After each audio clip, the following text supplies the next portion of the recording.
kettlebell and dumbbell deadlift today. So hopefully you guys can see, I'm actually gonna start with the kettlebells. You guys can see them right there. We're gonna cover the points, performance, setup, execution for the deadlift with the kettlebells. Then we'll do the dumbbells after that. Kettlebells, dumbbells, I'm getting interchanged.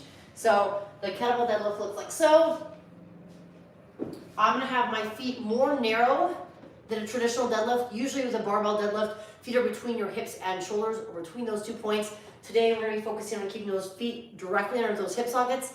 Very narrow stance. The reason for this is the objects are now on the outside, so you have to maneuver and adjust your position for that. So feet are almost touching, maybe a small sliver or finger width distance between the shoes.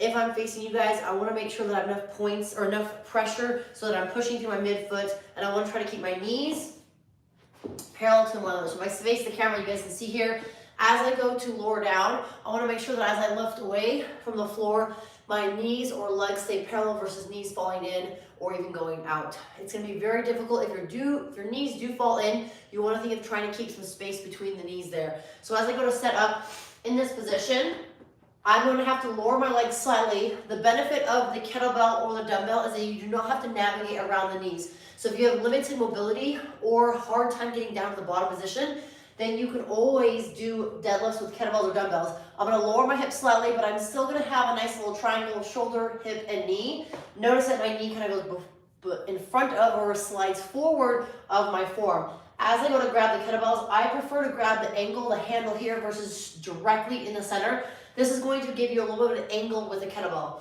So as I press up, I want to think of pushing my feet into the floor, and as I press the feet into the floor, I'm standing all the way up. As you can tell and see with the kettlebell here, there's a little bit of an angle versus if I grab straight in the center.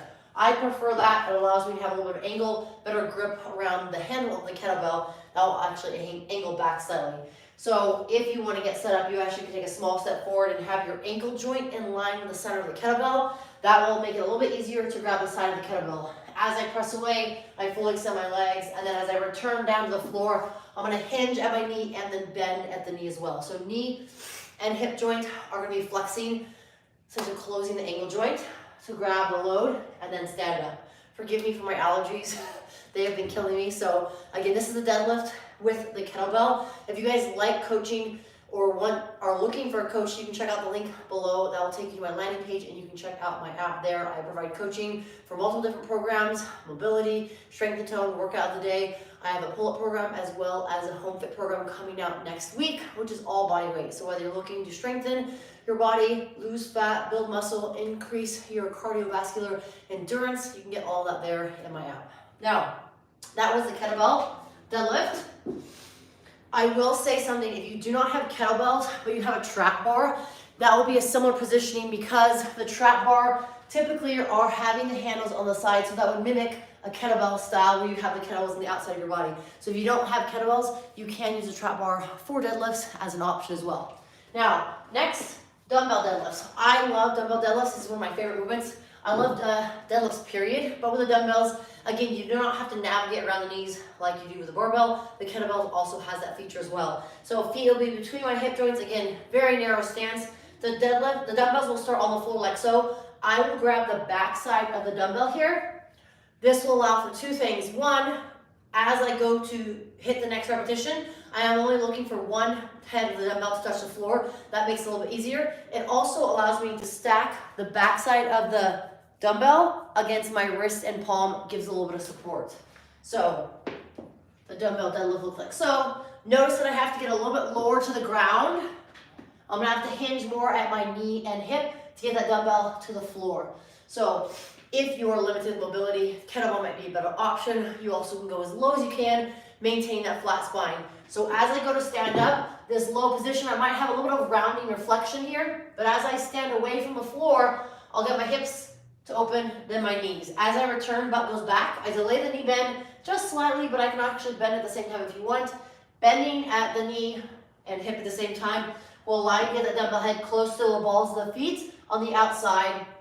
And as I extend again, I'm pressing away from the floor.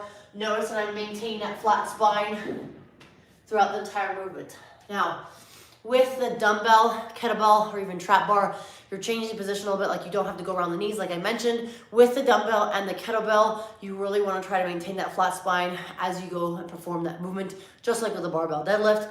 If you're limited or have problems with flexibility, then that's where the kettlebell and the deadlift can come in and play as an alternative to traditional deadlifts.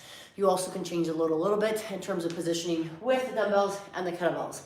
So technique will stay the same for the most part in terms of the barbell, but there are some added features of not having to navigate around the knees.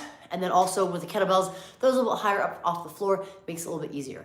If you guys liked this video and found it beneficial, feel free to share. If there's questions or specific things that you would like to see more of other movements, please feel free to shoot me a message or leave a comment below, send me a like and a follow, and then also stay tuned for tomorrow's live tutorial. Remember, I do these Monday through Friday, anywhere between 8 to 9:30, or some ebb and flow depending on my schedule. But if there's a specific time that works better for you, please let me know. Also, if you're looking for more, feel free to check out the link below and check out my app and come join my community. Thank you guys so much for tuning in. Have a fabulous Thursday. Take care.